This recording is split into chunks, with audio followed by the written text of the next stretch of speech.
Hey guys, welcome back to the CXO Conversations, live from 3i Africa in Accra, Ghana. I'm here with my friend Tarek Mougani, co-founder and CEO of Affinity Bank. That's right. Tarek, welcome. Thank you, Matteo. Thanks for having me. So this is not your first podcast, clearly. Otherwise, you would have asked me to prepare the questions, right? Well, 100%. Yeah. Unfortunately, you're right. It's not my first podcast, but hopefully I'll say something new and interesting for your audience, though. Totally. Tell us a little bit about your journey, your story, and then we talk. I know that I could actually, you could technically sort of put the, how do you say it, automatic mode Yes. and talk for an hour without the questions. I'll try to manage you a little bit, right, That would my be friend? great as well, too. And I don't want to go into like a monologue, of course.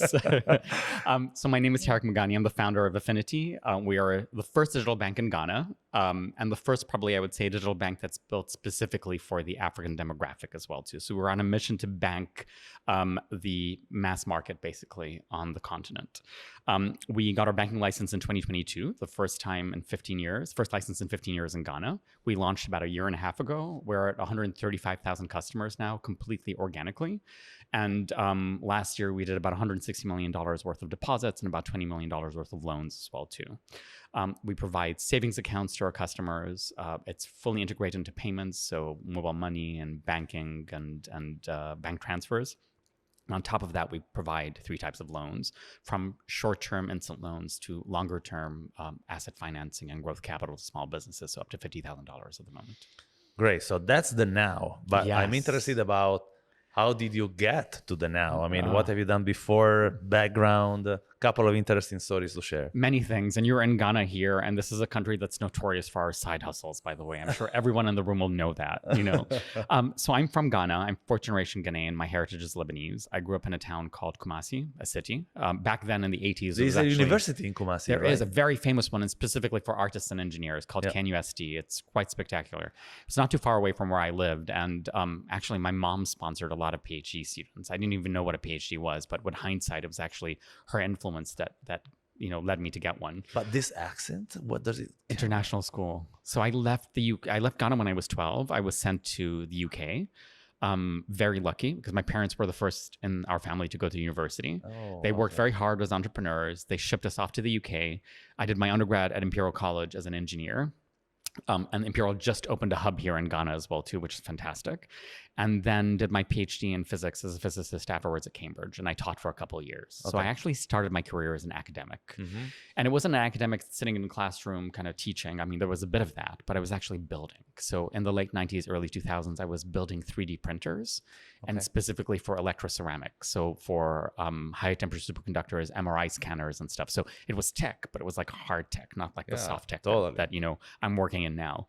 I became obsessed with the idea of trying to solve problems as obviously an engineer and a scientist. But on top of that, I wanted to do good. There was this whole narrative about triple bottom line at the time, which then obviously became CSR and ESG, all the iterations of that.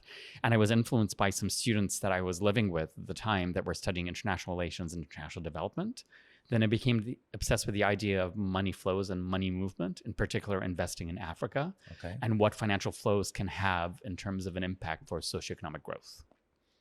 So I thought to myself, you know what? I'm leaving academia, pack my stuff up. This freaked my parents out, by the way, because they were like, what do you mean you're going into finance? You have a degree in engineering. Exactly. I was like, well, you can do anything these days, with a degree. And I joined a hedge fund. I joined a hedge fund just before the financial crisis. Timing is everything. Pitched, I know, perfect timing, So I think the story of resilience for a founder is very evident in my story. But I pitched basically to the three largest hedge funds in Europe. And it was in 2006. And I said to them, you don't invest in Africa. That's a big problem. I will help you. Three of them responded positively. Two of them made me an offer. I picked the one that was the best offer for my pocket, obviously. And I joined this fund to invest in Africa. Did that for about a year, starting to put the processes together, made 2-3 investments, and then the financial crisis hit. Everything went crazy. We had 100 people on the investment side. The fund was about $27 billion at the time. It's over 200 billion now. And I was told that, there are 40 analysts. They fired 37 analysts. They kept 3 of us. And they told me, you can take voluntary redundancy, but all my friends were getting fired from their jobs. So why would I leave? You can work with the management team, or if you want to stay on the investment side, we want you to focus on banks because that's going to be a big topic with the crisis. Okay. Matteo, I knew nothing about banks. Oh, really? Yeah, okay. of course not. You know, I was Sounds like familiar. all about Africa, right? Yeah, sounds familiar. And so I then jumped right into it and spent a few years, the next few years, basically, I was there for almost a decade investing in financial institutions. And I got a calling one day where I thought to myself, you know, I've gone so far away from the track of like socioeconomic development in Africa. I'm going to quit my job and move back to Ghana. Cold turkey to figure out what I want to do in my life. Quit my job, move back to Ghana, and then over the next couple of years of doing some side projects, came up with this idea basically of building a bank. But wait a second. Guys, you need to know that, you know, Tarek and I met on a, I want to say rocambolesque conference call where all of a sudden, I think I was about to go to Cape Verde. And, you know, I live in Lisbon, speak Portuguese very well. And all of a sudden say, wait a second, which island are you going? And said, oh, to Santiago. I said, wait a second. You know, I think we are missing the Cape Verde part of your story. Are we? No? Aren't we? There's that, yes. There was actually many other parts of my story. So I'm but just that one is nice because everyone knows I'm in Lisbon, you know? So it's... there are actually 3 parts other than Cape Verde. So I'll tease you with the other 2, and then I'll talk about the Cape Verde one because I'll park the Affinity thing on the side. So I used to be a national athlete for Ghana. Okay. I was ranked number 9 in the world as a triathlete. So I've done over 100 triathlons and a bunch of Ironman races as well too. You can ask about that later if you want to. I'm one of the biggest art collectors for African art, and I'm the board of the largest African art fair in the world as well too. So that's something I've been doing since the influence with Kumasi. Talking about side hustles, right? Exactly. So the influence in Kumasi with KenUSD as well too. You know, so that was a huge influence, and I've been doing that for 26 years now, actually. Wow. And then the third part is I'm involved in quite a few foundations. One of them is the Mo Ibrahim Foundation. So they're one of our partners at Affinity, and they measure governance across Africa. And they're very famous for a prize that they give out every year that awards basically former African leaders who've stepped down democratically from their countries and have left their country in a better state than when they inherited it. And it's bigger than the Nobel Prize. It's a huge financial reward. And the former president of Cape Verde, who led the country to freedom, was one of the laureates of the prize. We met at the foundation. I became very close friends with his daughter.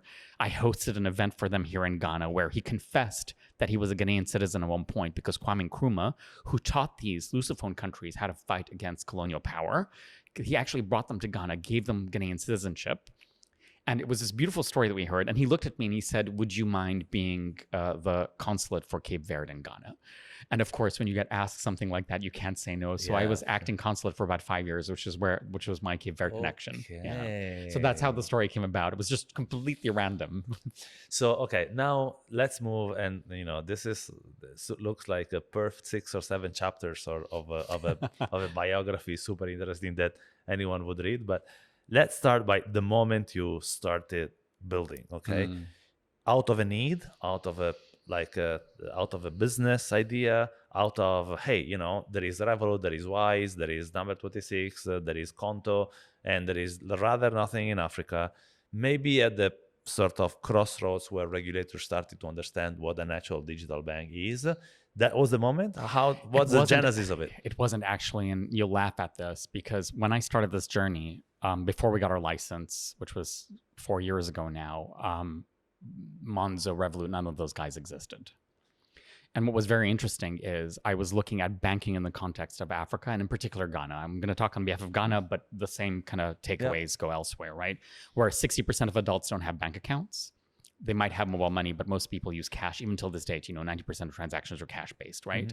And mobile money is a great intervention that happened. It exists in our part of the world because banks have failed in general. And banks have failed the mass market, you know, like the average African. Yep. I saw this as an opportunity because I thought to myself, I can have my cake and eat it too. I can build a bank that has enterprise and commercial value. So, you know, me with my commercial hat on and my background.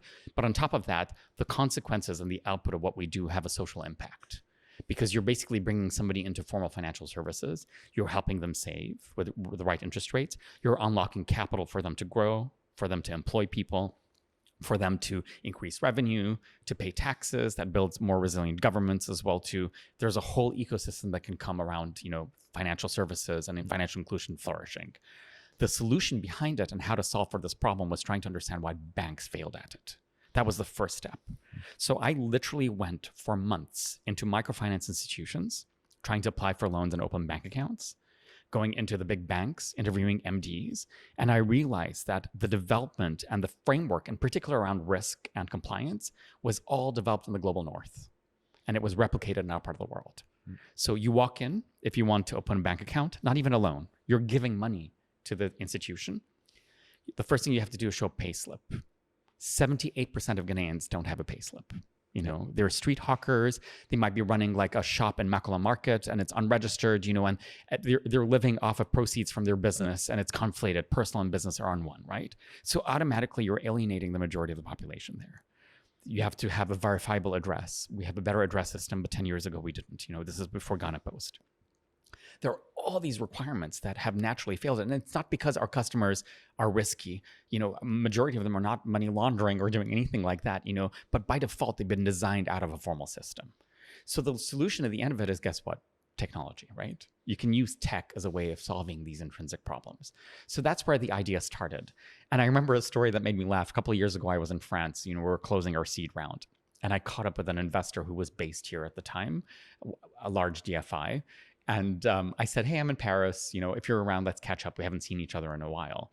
And I remember before I got our license, when I had this crazy idea, it was basically just an Excel spreadsheet and a PowerPoint presentation. I went and pitched it to him and I left and he thought to himself, what a madman, that's never going to work. Yeah. He then told me, like 10 years ago when I first met you, you were the first person that ever told me about a digital bank. Wow. And I have to say, I will eat my hat, and it wasn't because we were trying to do a better UX UI, like a Monzo or Revolut are, a completely different use case, same sort of like setup and path, but it was specifically to solve for the unbanked segment of the market in Africa. So basically, if in a nutshell, where everyone is preaching the fact that if someone has a mobile wallet, all of a sudden is financially included. Yeah. You're saying, no, I'll do the opposite. Actually, I'll build a bank. Yeah. Just in a way that, or in the same way that someone who has a mobile money can have a bank account. Yeah. It's 100%. I mean, I'll give an example of, let's look at the US, right? You've got Chase Bank, right? I have an account with Chase Bank in the US. I make all my payments through Zelle, which is embedded into Chase, right? Monzo, I have an account with Monzo. They make all their international transfers with Wise. Mobile money plays such an important role in our part of the world, right? It is a payments provider at the end of the day. It's a wallet-based account as well too. But it's a singular product, which is very important. They have partnerships that they work with, in particular, like providing access to credit, etc. We're working hopefully with a few mobile money providers to partner with them as well too.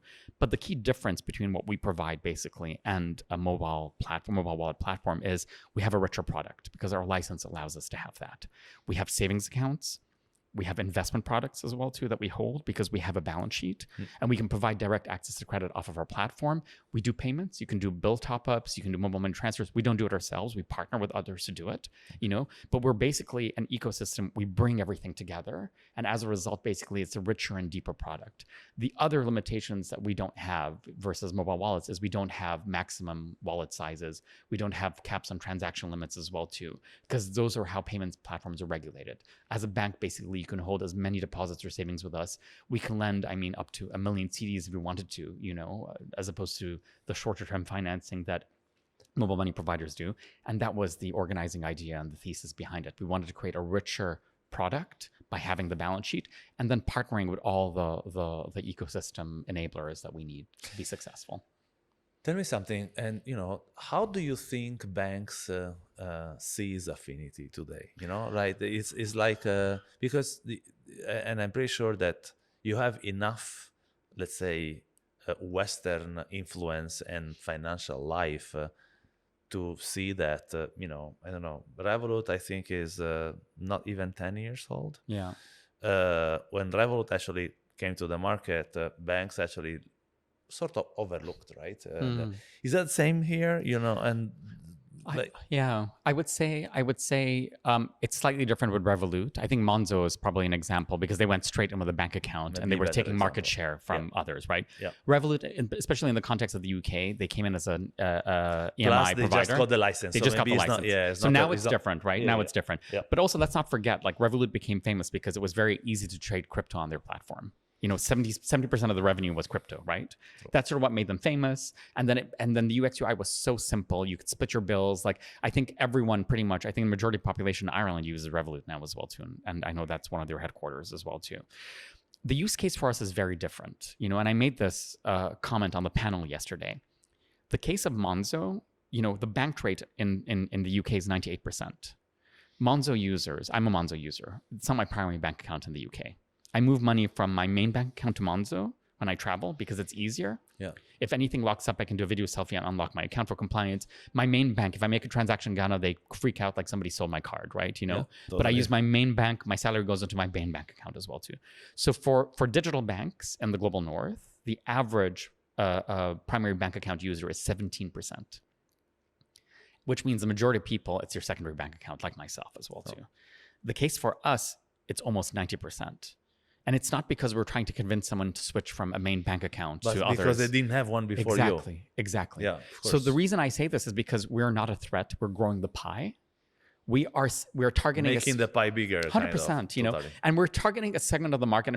And frankly, I was putting together more recently a theory of change for us, for our impact measurements. And one of the key success stories I said is if we grow a small business to be big enough so that they can go to a big bank and get access to like larger credit, that's a success story for us. Yep. And banks do a great job here at providing like core products. And if they scale down your strategy, it's very risky because it's a complete different strategy, right? Yep.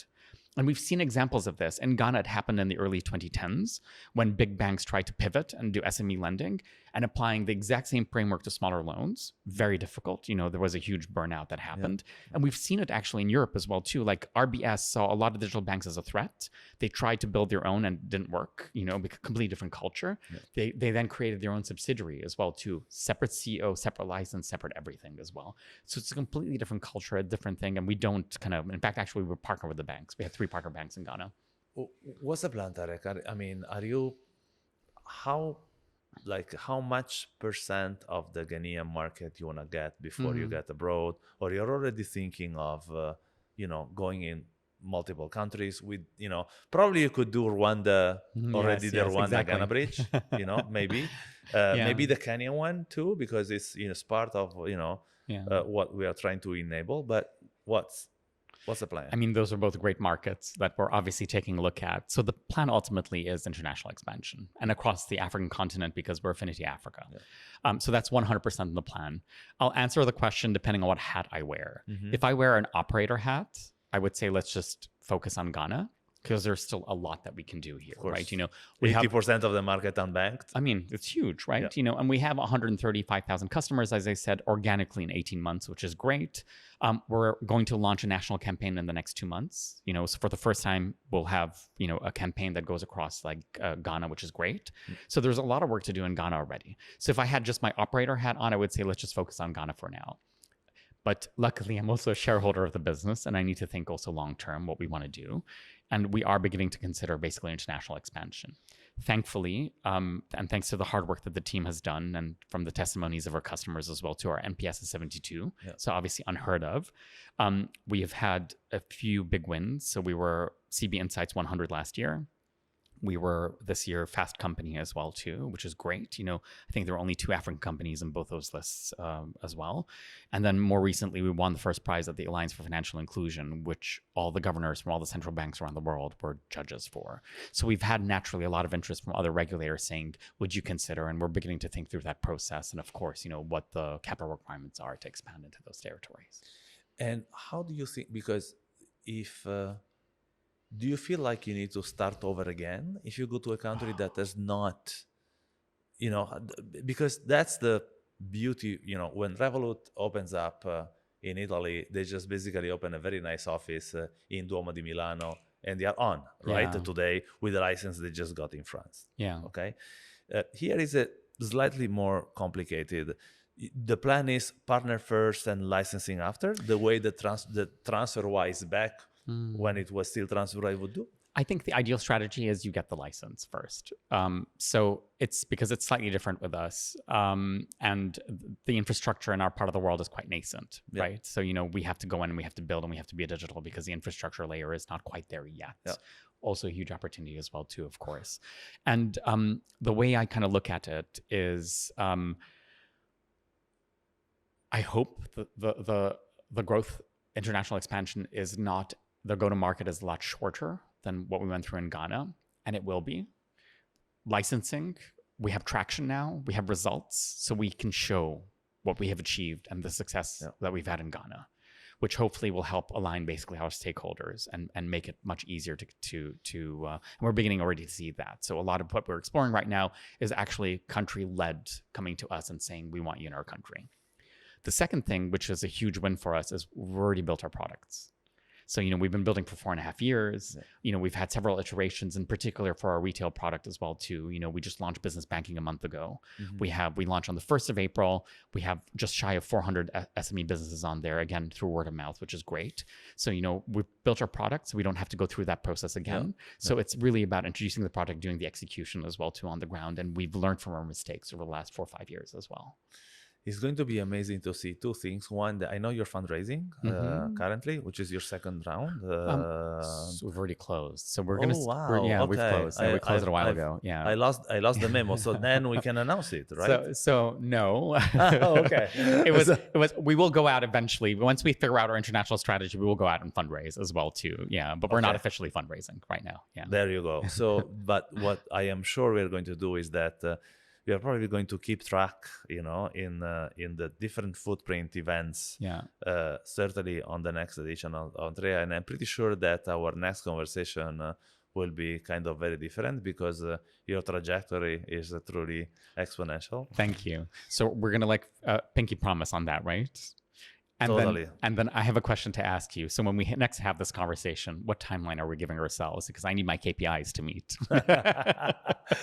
I would say that by the time I come back to Ghana, which is probably rightly after the summer, we can have our first semi catch up.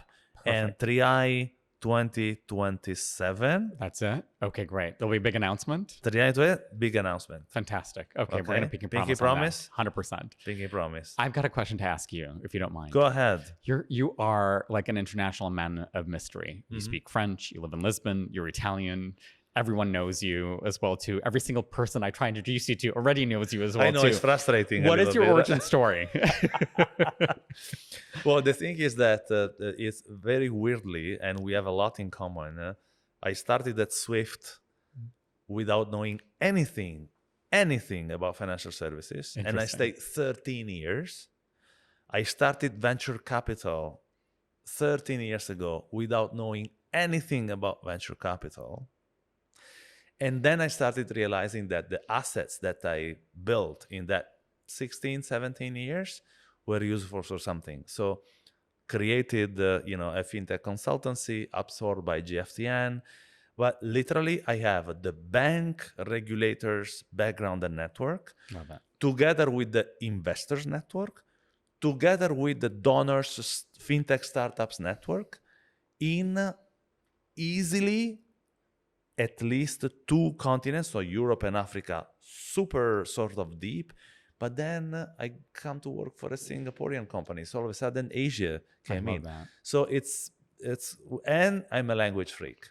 So I studied in Spain, I'm Italian, never studied English, so picked it up during my first thesis abroad because I have a computer science degree. Oh, wow. And I never wrote one line of code for work. So my life is full of paradox, actually. But that's part of, maybe another story where the role will be inverted, Tarek. And the last question I want to ask, and you have an affinity towards Africa. Yeah. Where was that first point where you got access to the continent that made you think, this is it, I want to continue? So 2 points. One is when I was with Swift, I started doing the first events here in Africa and literally discovering the continent.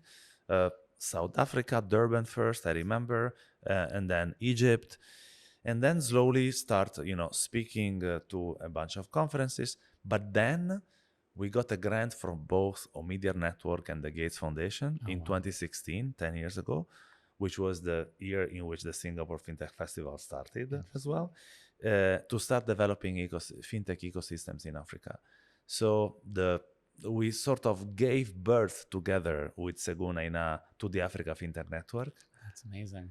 That was, and that was the time when I said, okay, now 80% of what I do has to be here. And I ended up working in 17 African countries because, as you know well, if you are in Cape Verde or in Angola or in Mozambique or in Guinea-Bissau and you speak Portuguese and you know about fintech, everyone wants to talk to you, right? 100%. Because and maybe you can't fund everybody, you cannot advise everybody, but at least you make that link. So, there are a few relationships that has been built like this. And also, I hardly ask for anything. I give first, usually, without asking anything in return. And that's what builds your social, human, emotional capital. And that has been the case with, many people I crossroads with. That's very important. I have one last question, but I'll ask it at the end if you allow me. Oh my God, this is like a reverse podcast. No, I'm Go sorry. ahead. I hardly get time with you as well, too. No, so I wanted to capture go it. ahead. Go ahead. I'll ask right at the end, before the end of the podcast. I'll ask my question. This is the end, actually. Is it the end? I was about to wrap up. So I'll ask my question. And you're in a room with 4 Ghanaians. Okay. Do you prefer Nigerian or Ghanaian jollof? Okay. So in the last 10 years, you're going to have to walk out of here and I'll be screaming it out. In the last 10 years, I have not returned to Nigeria. Enough said. Thank you. But I've been easily 10 times to Ghana. It doesn't say anything, diplomatic. But the life so far has brought me more often here. I will stop. That's a very diplomatic answer. Thank you. Right? Guys, Tarek, that was a very articulated two-way podcast. And I like because looks like he's a rebel like me. So live from 3i Africa in Accra. This is a wrap.